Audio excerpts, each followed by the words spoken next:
Tackle Junkies, what's going on, everyone? Really appreciate you guys and gals for clicking on the video.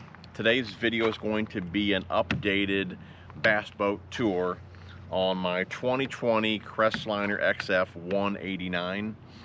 One of my videos, I think it was a launch and load that I did, but I did two launch and load videos, one with my tracker, one with this boat here. And this one's starting to take off, so there's been a lot of interest in this boat, a lot of emails and things like that. So you guys had some questions that I wanted to address in this video. And I guess we could just kind of do like a long-term review of the boat as well, if you want to call it that. So anyways, 2020 Crestliner XF 189. Okay, so I guess let's go ahead and start with, I guess really one of the questions is the motor. A lot of you guys have questions about this motor.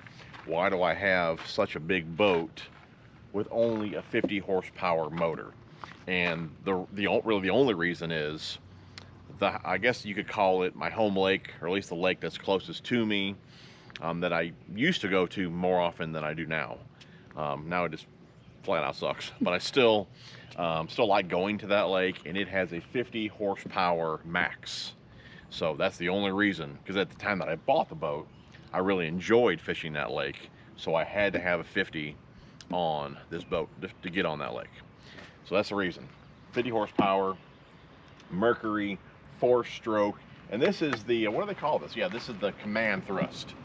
So I believe the deal with that, it has a bigger lower unit to be able to turn a bigger prop. So it gives you a little more power, I believe. I think that's the deal with the command thrust motor. I do believe this type of motor, I think they said they put these on a lot of pontoons. Yeah. So just got a lot of power here in the lower unit, or like I said, a bigger lower unit to turn a bigger prop. And this boat goes, I don't know. And I do have videos when I first got the boat, and I do have a video on breaking the motor in, and I showed in that video the kind of speed I was getting. I believe it was like low to mid 30s. Okay. No, it's not a super fast boat. I don't fish huge lakes. I think this one here is what, 850 acres. Something like that. I might fish another one that's like 1,000 acres. So really, I fire it up, get off the trailer, I go to my spot, and I troll all day. I mean, I'm hardly ever on the motor, so having a big motor on this boat is not really a big deal to me. Like, I don't care. You know, a lot of guys, you know, always have jokes and stuff. Why do you got such a small? I don't care, because I'm hardly ever on the outboard. Okay, the thing's probably got 5 hours on it, you know, if I'm lucky. All right, 5 hours. So anyways, so that's that. Talons. A lot of you guys ask questions about the Talons. I love the Talons. I honestly don't know if these are even still available. I think that they are. I thought we saw them at Bass Are they still available? Yeah. Okay. I love the Talons. Before I had power poles, which I liked as well. I do enjoy not having to deal with pumps.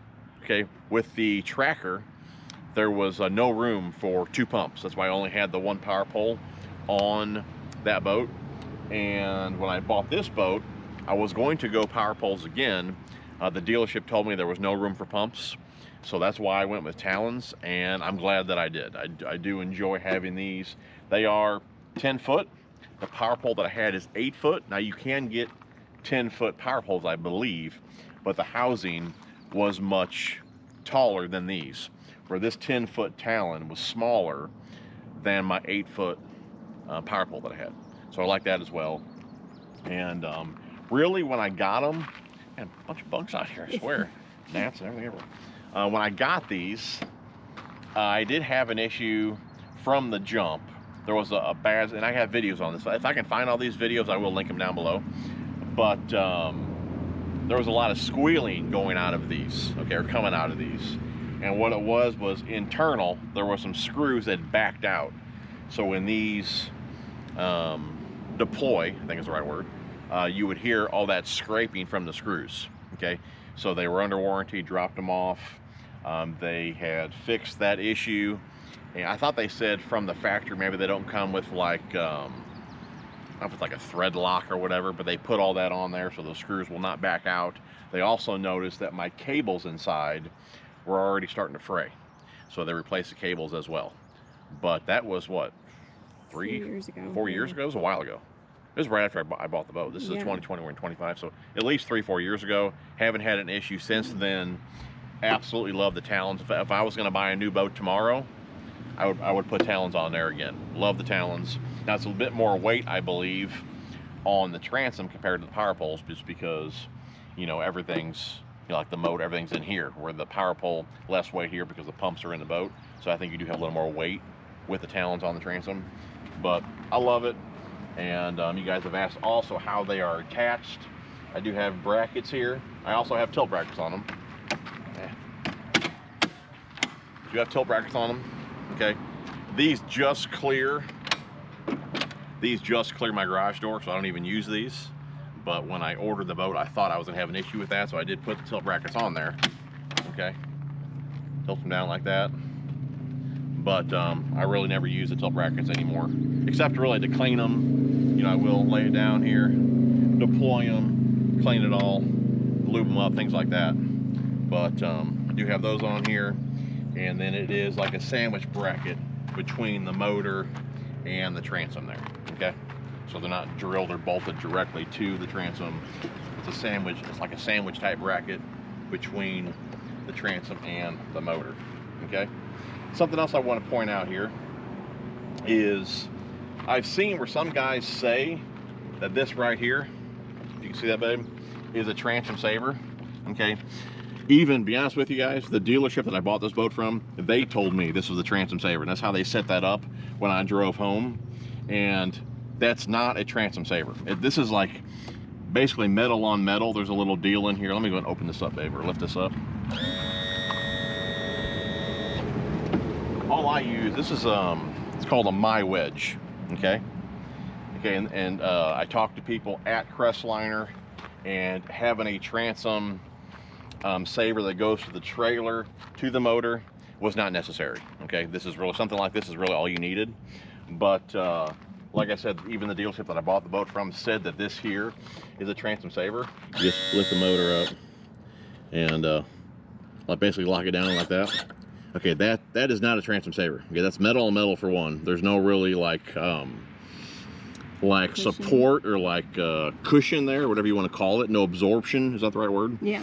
And this is really only if you're working on the motor and you want some reinsurance that like something's not going to fail in the motor, like fall on you or whatever. That's really all that's for, from what I was told. That's not a transom saver, okay? So if you're using that for a transom saver, don't do that, okay? So anyways, that's that, okay? But like I said, this here is all I use, the My Wedge, okay? Leave it off, get ready to go dump the boat. And if you guys are curious on the prop, okay, this one here, a Solus. No issues at all with the prop, stainless prop. So what else we got back here? We talked about the motor, the Talons, we did talk about that. Okay, straps on here. These here from Strapino. I do have a video on these straps, which I'll link down below. But I do believe, I think the ones that are on here, they look almost identical to these. These just could be like rebranded or whatever, but these here, super nice. Another ones that I've used before was boat buckles. Those are super nice as well. What I do like about these is that the clip here, okay, it's got this little spring deal, so that can't pop off there. That is pretty nice there. But you know, they are retractable and all that. Just handy straps there, okay? Again, we'll leave those off. Get ready to launch the boat here in a few. Okay. Another thing that I get lots of questions about are the bunk boards, okay? And I think I have videos on both types. The Ultimate bunk boards, and then these are the Supreme bunk boards. And I'm also gonna link a video down below of the launch and load of this boat, or when I was using this boat, because I really show those pretty good in that video. But basically, the Supremes, they have a piece of aluminum under the bunk itself to give you a bit more support. They are for when you have a longer span between mounting points, okay? I had more on my tracker, I believe. Here I only have 2 points, so I went with the Supremes. But basically, the bunk material, it's kind of like a composite, like a decking material. Yeah, like kind of like a Trex or a decking material, but it's just a slick surface that allows you to launch and load much easier compared to the carpet bunks. There are some like things to keep an eye out, like I never unstrap the boat until the boat's dang near floating in the water, just because if you are on a steep ramp, there is a chance it could slide off. So there are some things to keep in mind. I do go over that in my launch and load video. So again, just watch that video down below. But those have been awesome. I've ran them on my tracker. My dad ran them, or still runs them on his tracker. It's one of the first things that I added to this boat. Absolutely love them. You got a big wasp on you. I know, it was just on you. I hate what you should have told. I hate wasps. That's why I didn't say anything, because you I would have ran like a girl. like a little girl. Okay, so that's all we got back here, right? Talked about talons, motor, straps, prop, bunk boards. Okay, let's go to the front. All right. I guess while we're here, I've had a few questions on these as well. Where did I get these? These are, I guess, little side bunks, and these came on the boat. I did not add these. These came on the boat. Okay. And if you're thinking my boat's a little different than yours, because mine says 89, not 189, I think a tree caught that one, so that's gone. Okay. Let's start with the roller. I think this was a big deal. Okay. The roller that came on this boat was trash. Didn't like it at all. It didn't see how this one like has a V to it. It's like the boat kind of settles in there. The blue one that came with it, it was just flat. I felt like the boat moved around on there as I drove. You know, I didn't like it. So this is one of the things here that I ordered right away. Again, I think it's just called like a roller or something like that. Okay, and it also did not have these on the side here. These pieces here, I kind of like that as well because it kind of helps guide the boat. Okay, so stock roller I thought was garbage. The stock winch I thought was garbage as well. Okay, so I upgraded the winch. This is the Fulton XLT. What was this, like 1,600 pounds, 1,200 pounds? I remember there being a few.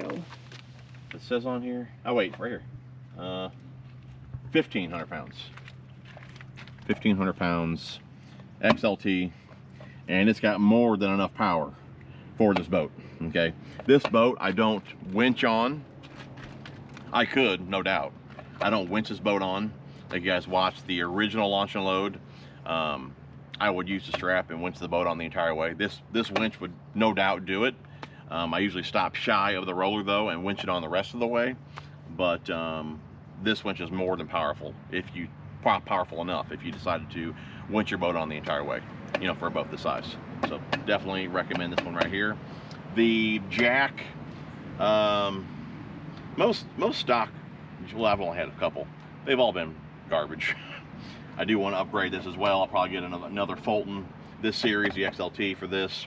It's okay, but it likes to lean a lot. Sometimes I feel like it's just gonna break off, but probably not the best jack. That's something they probably should do from the jump. I mean, put a nice, super nice winch on there, super nice jack. I would pay extra for that and not have to replace them down the road. You know, like the higher end boats, they come with super nice Fulton winches and jacks. They all should, really, in my opinion. While we're here, this is the keel shield. You can see that keel shield. And what do they call this? This is the keel shield and the bow guards. What do they call that? I don't know. Basically, it's just a smaller piece of the keel shield that you put up here. Okay, and I do have an install on that, which we'll link down below. Guys, looks like it could be a bit dark. Hopefully it ain't. We're kind of here in the shade, mid-90s today. Trying to get a little bit of shade, but it might make the video a little dark. Is it dark? Too dark? Doesn't look like it's too bad, no. Okay, you guys get the idea though. But anyways, keel shield install video, link down below. Haven't had any issues with that at all, and hasn't peeled off at all. I didn't seal it along the sides. I only sealed it in the front here and at the very end. So I did not seal it along the sides. Didn't peel, didn't do anything. But I did make sure I installed that correctly, which you'll see in that video if you watch that down below. Something else you guys, I just thought of it, something else you guys asked about with those bunk boards, if that material marred the bottom of the boat. It does, 100% it does. So if you are concerned about that, you may not want to go that route. How I look at it is, I guess really the how easy it is to launch and load with them outweighs the Mars underneath the boat that nobody sees. You know, and I do get under there often, just making sure that all it's doing is marring the boat. I mean, there's not really any damage. It's just kind of like lightly scuffed. Kind of looks like a light black mark because that's the color of the bunks or whatever. But no issues other than, yes, it does mar the bottom of the boat. Let's talk about trolling motor since it's right here. Minn Kota Fortrex. Okay, this is another thing here that when I got the boat, guys are like, oh, you should have got the Ultrex, should have got this. I have really no use for that kind of motor. At least for me, when you're getting something like the Ultrex or the Ghost or the Garmin one or whatever, when you're getting that type of trolling motor, I think what you're looking for, at least one of the things that you're looking for, is spot lock. And me fishing shallow like I do, I really had no use for the spot lock. So I went with the Fortrex, which is a tried and true beast of a motor. Absolutely love it, never had any issues with it. So this is the 80 pound. I want to say it's the 40, does it say on here? 80 pound, I want to say it's the shorter shaft. I want to say it's 42, 46, something like that. I think there's one in that range and there's like a 50 something. This is the 40 range. I think it's 46 possibly, maybe 42. That really doesn't matter. But Minn Kota Fortrex 80 pound beast of a trolling motor. Got the Troll Perfect on here, which is very nice. We dig that. Been using these for a long time. On higher speeds, what it does, it allows you to put a little bit of pressure on the bottom part of the shaft. So if you're at high speed and you make a quick turn, it doesn't fling you off the boat. Okay, so that's nice. This here, what do they call this? This is the, oh, I can't think of the name of it. It probably says on here, PH Marine, does not. Oh wait, prop eliminator. Okay, so basically you don't need any tools to get your prop off. You can just grab it, twist it off. Okay, used to be black, it's not anymore. So you know it was black. Yeah, it was black. My last one, I had a red one on my tracker, and that red faded off super fast. Obviously the black does as well, but it is handy not needing any tools. If you need to take your prop off, check your fishing line or whatever. Okay, and like I've always ran as well, these are the shield and saver. Yeah, transducer shield and saver. Okay, basically it's a piece of aluminum that houses your transducer, and I've been running these back when I had my tracker. I had them on my old transducer, and now that I upgraded, they're on this transducer as well. These are pricey. I want to say this was like 200 bucks, but it's super nice. I've never knocked off a transducer. Again, I fish pretty shallow around a lot of rock and wood, so I wanted something very secure for my transducers, and these things are awesome. Okay, and they're custom to your you buy them for the transducer, and like one doesn't fit all. Yeah, so it's built around the transducer there. I also added this little kickstand here. I don't know what they call the actual name for that. It's like a stabilizer here, which I have a video on that as well. Put the little bounce buster on there. Let's talk about the steps. All right, these are from Boat Effects. Okay, a set of steps, without a doubt, is the best investment that you can make for your boat. Okay, now maybe when you're a young dude, you don't think so. When you get a few years on you, I mean, a set of steps sometimes makes the difference of going fishing and not going fishing. My dad can attest for that. He's got a set of steps on his boat as well, and he was having a hard time getting on and off the boat, and a set of steps makes that much easier. I'm not super old, you know, like my old man there, but it's just so convenient having a set of steps to enter and exit the boat. The Boat Effects steps are super nice, great quality, great customer service, and made here in the USA. All sorts of different color options to choose from if you want to match your boat or whatever. But these are the main steps here, and again, they are built for your boat. So depending on your boat, you might have less steps, you might have more steps, different angles and all that. You know, these are built based on the design of this boat right here. Okay, so I have the 3 steps here, and I also have the Booma step. Okay, this nice big platform here, which is nice as well. So when you come down the boat here, you have a nice platform to step on here and then get off there. So Boat Effects steps, definitely check them out, guys. I do have a discount code for Boat Effects. I think it's TJ, is it is it TJ10 over there? TJ81? I don't know. I don't remember the exact It'll be code. on the screen. Yeah, it'll be on the screen. I'll link it down below. It's either TJ81 or TJ10 for, I believe, 10% off over there at Boat Effects, and that works on everything on the website. So moving on here, this is like a traction mat. Okay, I took off the one that came with the boat. I had Boat Effects make me a template of the one that was on here. It also matches the pads. Again, that is super nice as well. So nice platform here with some traction. Come off here to your steps to your boom step. So nice setup there for sure. While we're talking about steps, babe, come over here. So these here are the boost steps, okay? And you can mount these pretty much anywhere on the trailer here. And they're just really convenient to, help you get up in the boat if you're in the garage or if you're at the lake and you need to get in the boat. It's a nice little step there. And like I said, you can mount them all along the trailer there. Super handy. I got one on either side. Of course, I got the matching foam to match the other steps that I have as well. But that's a handy little step there. Again, Boat Effects, definitely check those out. Now, as far as like the wheels and all that goes, I want to say it's called the Pro Package. It could be called that. I'm going to link the original video down below where I go over the boat in like a lot more detail. But I do know that package that I had that picked, I think it was the wheels, interior lighting, I think it was the tilt. There was a handful of different items that came with that package. But overall, I haven't had any issues with the boat. No rivets. It's welded. I have seen before guys complain about even Crestliners and trackers and all that. There's a lot of like cracks in the welds on the transom. That's something I check often. Never had any issues with welds on the transom or really anywhere on the boat. I mean, the boat basically, still looks brand new. I mean, it's in great shape, no issues at all. There is one other thing I want to touch on. There was a recall on this boat. You remember that? Yeah. It was for like flotation, I think. Yeah. There wasn't enough foam or flotation in the boat. I never went and did that recall, okay? Maybe I should have, I don't know. But I've seen a lot of pictures of different shops that perform that service, and I was like, there's no way they're touching my boat. I mean, it was some shoddy work. And I do believe too that underneath the seats you lost that storage, okay, because they put more foam under there.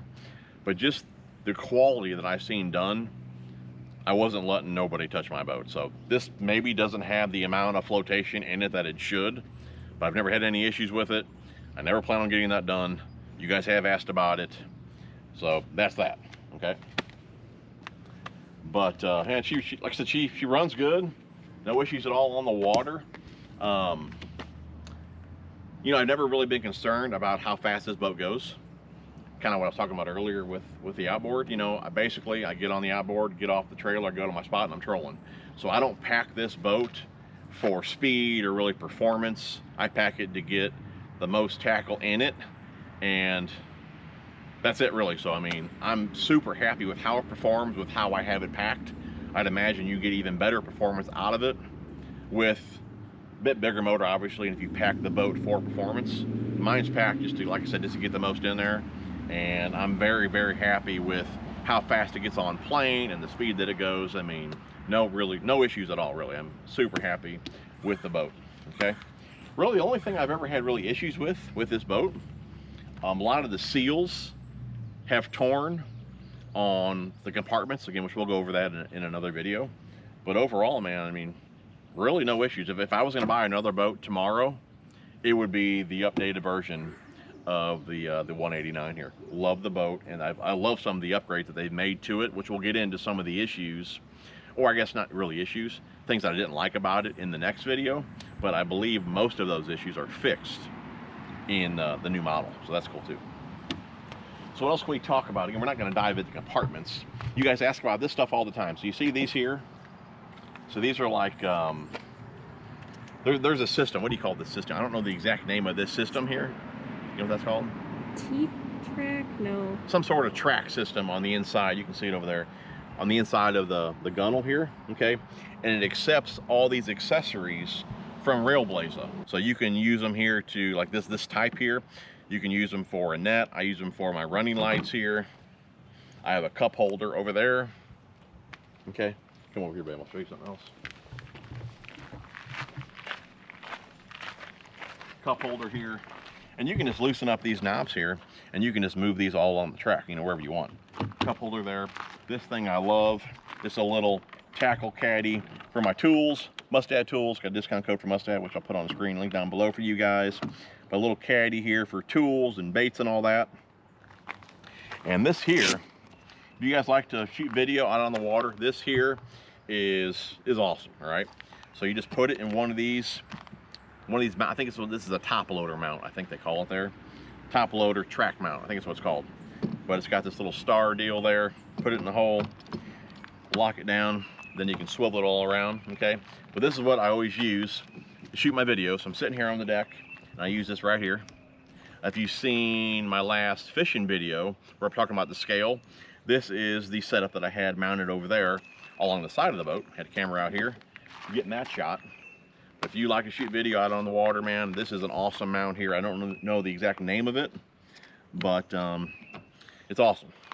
This is all adjustable here. This is all adjustable here.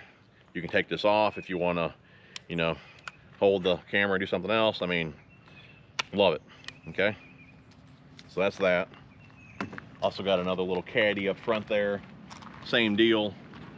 Put a drink in there, some tools, hold baits or whatever, but Railblaza is who makes these accessories if you got that track system on your boat. Something else I wanted to mention is the rod buckle. This is the rod strap here, okay? I do have a video on these as well, and there's a reason I only have one, not two, which if you want to know why that is, check out that video. I really explain all that in that video. But these are super handy as well. Strap your rods down. Let's go ahead and go to the graph mounts here. So these are the Boat Effects graph mounts, and I did a video on these as well, which I'll link down below. Definitely check it out. Yeah, obviously I just have one graph on here, but you can get 2 or 3 depending on your needs. But this is the single here. I have a 10-inch Humminbird on here, okay? These are the cover traps.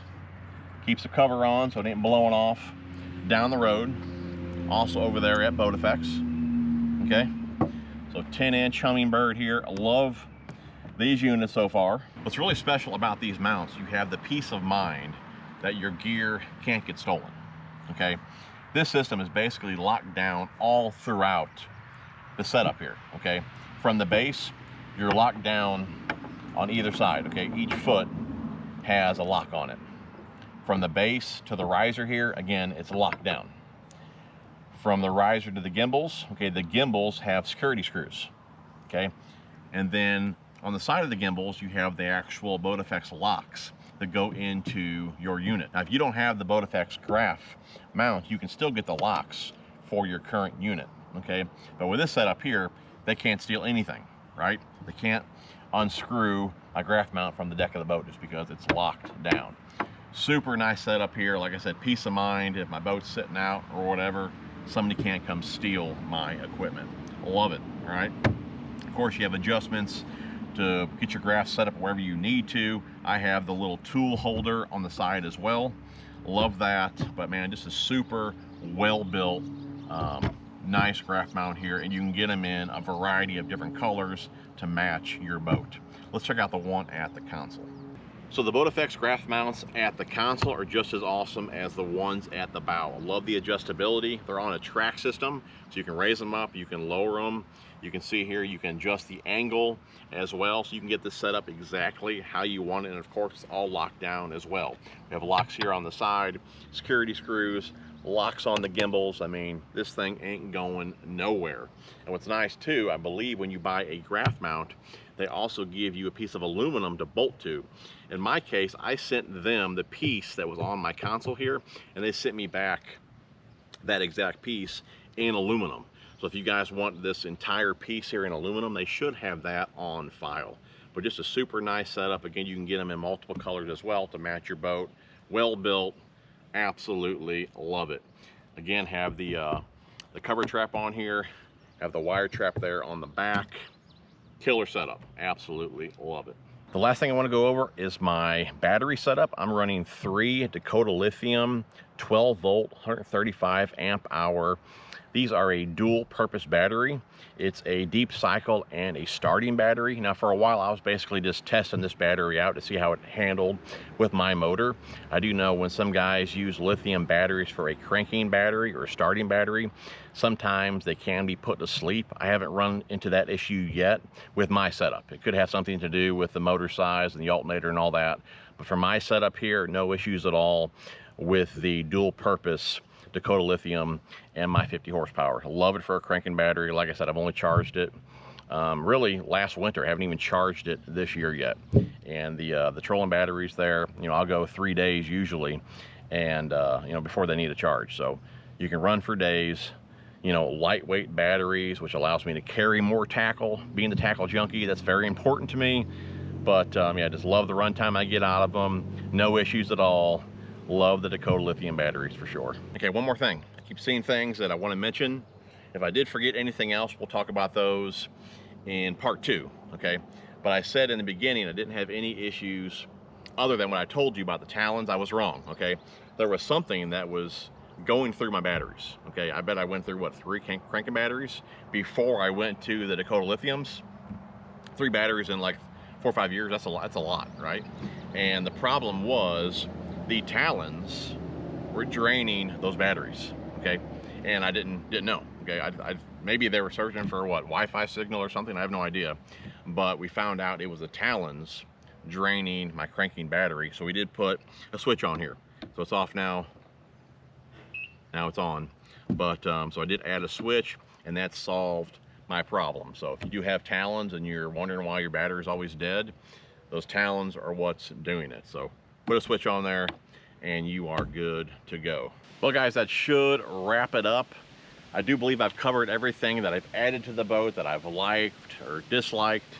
But all in all, man, it's a super nice boat. If I had to buy a new boat tomorrow, I would definitely buy another Crestliner XF 189. Just a good riding boat, super stable. I mean, it's very wide, plenty of storage. I mean, I couldn't ask for a better boat. If I missed anything, you guys let me know down below. I'll answer any questions you guys have.